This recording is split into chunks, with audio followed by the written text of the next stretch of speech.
दैविक मदद। रात 10 बजे लगभग अचानक मुझे एलर्जी हो गई। घर पर दवाई नहीं, न ही इस समय मेरे अलावा घर में कोई और। श्रीमती जी बच्चों के पास गोवा में और हम रह गए अकेले। ड्राइवर भी अपने घर जा चुका था। बाहर हल्की बारिश की बूंदें सावन महीने के कारण बरस रही थी।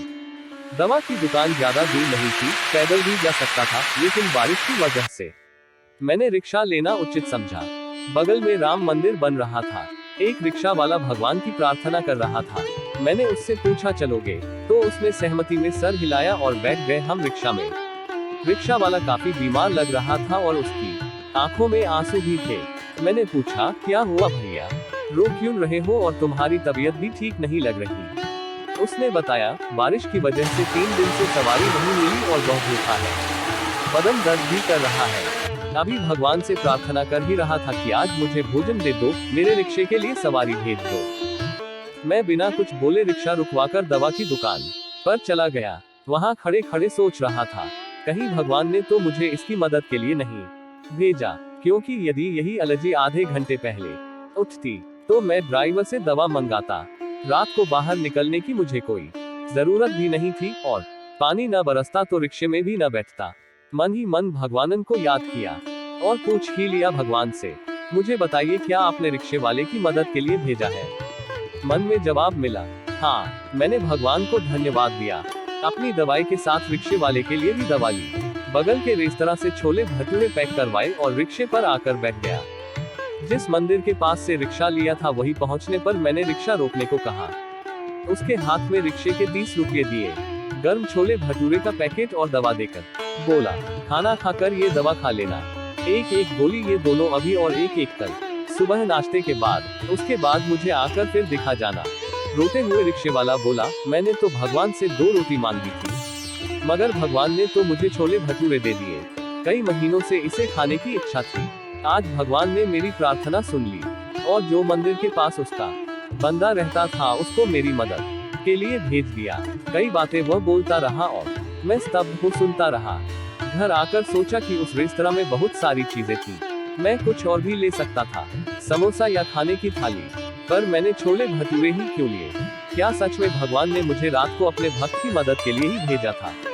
हम जब किसी की मदद करने सही वक्त पर पहुंचते हैं तो इसका मतलब उस व्यक्ति की प्रार्थना भगवान ने सुन ली और हमें अपना प्रतिनिधि बना, देवदूत बना, उसकी मदद के लिए भेज दिया।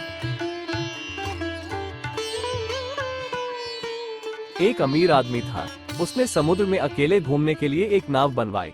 छुट्टी के दिन वह नाव लेकर समुद्र की सैर करने निकला। आधे समुद्र तक पहुंचा ही था कि अचानक एक जोरदार तूफान आया। उसकी नाव पूरी तरह से तहस नहस हो गई, लेकिन वह लाइफ जैकेट की मदद से समुद्र में कूद गया। जब तूफान शांत हुआ तब वह तैरता तैरता एक टापू पर पहुंचा, लेकिन वहां भी कोई नहीं था। टापू के चारों ओर समुद्र के अलावा कुछ भी नजर नहीं आ रहा था। उस आदमी ने सोचा कि जब मैंने पूरी जिंदगी में किसी का कभी भी बुरा नहीं किया तो मेरे साथ ऐसा क्यों हुआ। उस आदमी को लगा कि भगवान ने मौत से बचाया तो आगे का रास्ता भी भगवान ही बताएगा। धीरे धीरे वो वहाँ पर उगे झाड़ पत्ते खाकर दिन बिताने लगा।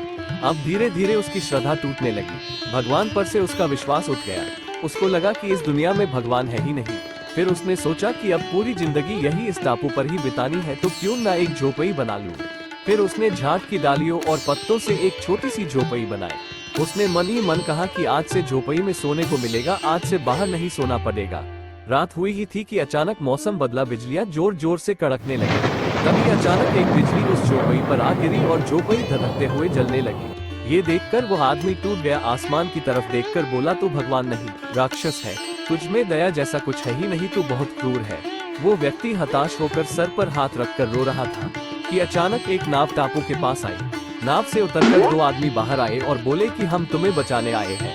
दूर से इस वीरान टापू में जलता हुआ झोपड़ा देखा तो लगा कि कोई उस टापू पर मुसीबत में है। अगर तुम अपनी झोपड़ी नहीं जलाते तो हमें पता नहीं चलता कि टापू पर कोई है। उस आदमी की आंखों से आंसू गिरने लगे। उसने ईश्वर से माफी मांगी और बोला कि मुझे क्या पता कि आपने मुझे बचाने के लिए मेरी झोपड़ी जलाई थी।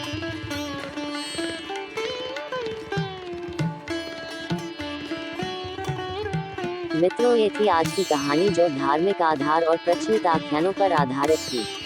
हमें विश्वास है कि यह आपको अवश्य पसंद आई होगी। अच्छी लगी हो तो इसे अपने तक न रखें, अपने मित्र, साथियों और परिवार से भी शेयर करें। ऐसी कहानियाँ आगे भी आपको मिलती रहे। तो कृपया चैनल को सब्सक्राइब कर घंटी का चिन्ह दबा दें। ज्ञान और मनोरंजन की घंटी है ये। कृपया अपने विचारों से कमेंट में अवश्य अवगत कराएं। धन्यवाद।